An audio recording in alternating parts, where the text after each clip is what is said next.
Hello friends, this is Kathy with Scrappy Squirrels. Thank you so much for joining us again for another video in our Journaling Through Lent series. If this is your first time joining us, I would encourage you to go back and watch our previous videos. And if you enjoy this series or enjoy learning more about junk journaling, please go and like and subscribe to our YouTube channel.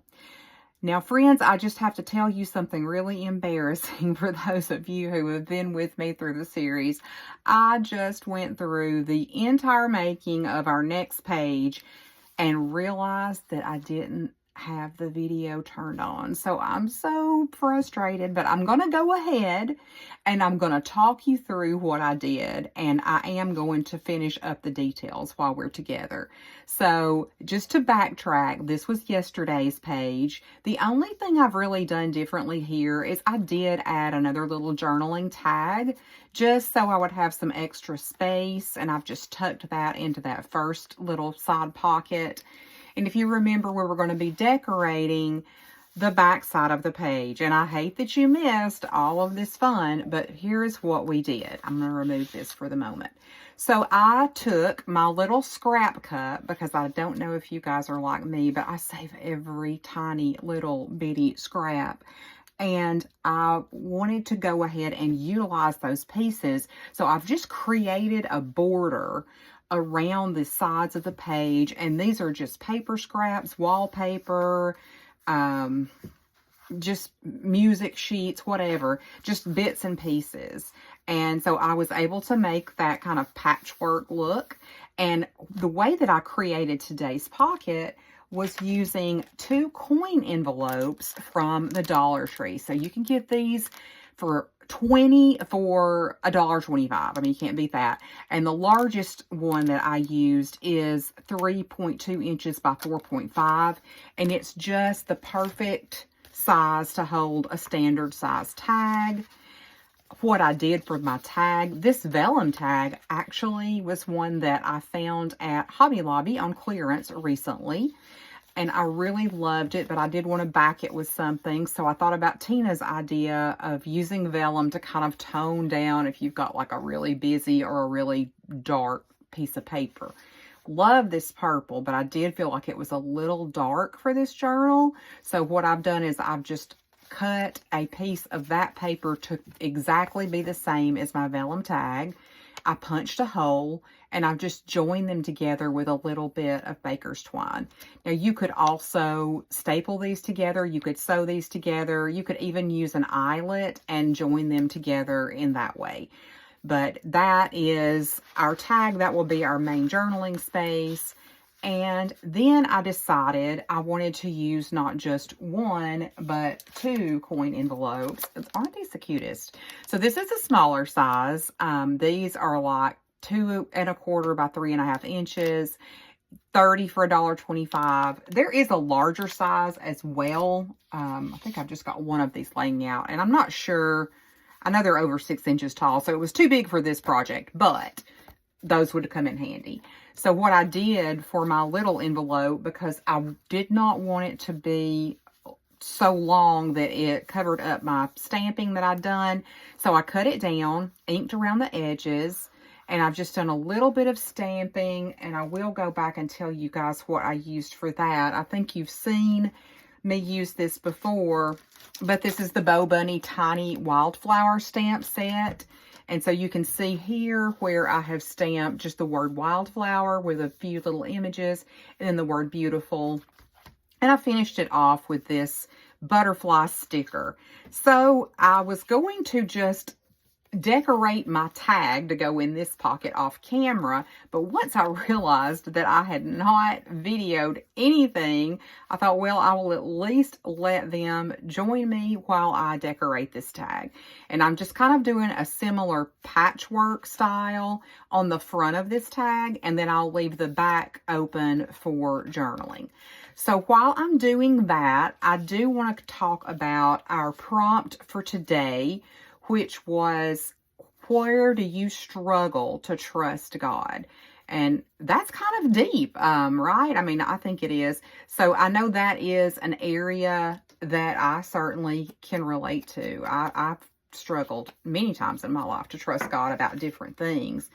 And I think for me, the times that I struggle the most are when I'm just focusing on what's happening right now and what I can currently see.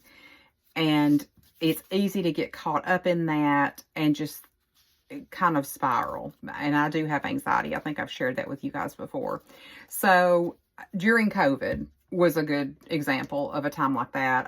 It was a very stressful time for me because we didn't know from one day to the next, you know, can we go to work? Can we go to school? Can we even go to the grocery store? If we go to the grocery store, they're going to have the things we need. It was just a lot. And so for me, it was really hard to kind of maintain a positive focus. And I found myself withdrawing from my family and friends and just kind of letting those thoughts spiral. So I was reminded of an illustration I heard once. I was at a Casting Crowns concert, and I believe, if I'm not mistaken, one of the members of the band had recently had a cancer diagnosis, and he was talking about his experiences with trusting God in uncertain times. And he told a story about when he was a little boy, and he said the town that he grew up in, his dad owned an office building downtown, and they would always look forward to the Christmas parade because they could go to their dad's building and they could sit up on top of the building and see everything that was coming down the road before it got there. So they could kind of see the whole parade at one glance. Because when you are normally attending a parade, you can only see what's right in front of you. If you're down on the ground level, I mean, you can see, you know, if it's the fire truck's in front of you, all you see is the fire truck. If the marching band's in front of you, all you're going to see is the marching band. You can't see Santa Claus coming up at the end of the parade or, you know, whatever else. And that, I thought that was a really good illustration because we do tend to do that. We tend to just focus on what we can see right this minute. And that's kind of been a good reminder for me to just keep it in mind that God sees the whole parade. You know, I don't see the whole parade, but God sees the whole parade. He already knows what's going to happen next, and He has got my future in His hand. So I just thought that was a really neat illustration of that. I'm just trying to fill in my little pieces here, guys, on my tag with some bits. And as you can see, like I don't throw anything away. This is why I save all my little scraps, though, because sometimes I like to challenge myself to just try to create with what I have on my desk at that time right in front of me. I don't know. That may be a little bit weird, but I think it's fun. So just see what you can come up with on the fly. And sometimes those are the best projects. So we're just kind of freestyling today. And I was really freestyling earlier because I didn't even have the camera on. That was sad. So I'm curious to hear from you guys. If you feel comfortable sharing, like, what are some things that you've struggled with in your life? Or what are some ways that you have been able to overcome that struggle? I think I may just put a little sticker right here because that's such a tiny little spot. I've got these cute little ladybug stickers, and I feel like one of them might do the trick. Yeah, that's cute. There's a little bit of white showing, but I'm okay. So now I'm going to go around and trim the edges with my little Tim Holtz scissors. These are the smallest size. I've got the medium size too, and I love these. If you do any fussy cutting, which I would like to do that one video, these are the best fussy cutting scissors I have ever found. Okay, there may be a little bit of overlap. All right, I just want you guys to get the finished product. And I did want to mention that I was using a different color ink today. I usually stick with the vintage photo, but I wanted to kind of go outside the box, do something different. So I pulled out the Villainous Potion ink from Tim Holtz, which is actually a Halloween color, but it's a really pretty purple, as you can see. So I really like the way that it's showing up on the edges. I thought, well, we'll just try something different today. Okay. I'm not going to punch the hole right now because that would involve me getting up and going to look for my hole puncher, but I will be punching a hole in this, and I will stick this little tag right in here, and I will probably use the back of that to write today's Bible verse, and then I'll use this pretty vellum tag to write about the prompt. So I hope you guys have enjoyed today's video. Sorry it was a little crazy because I forgot to film it originally.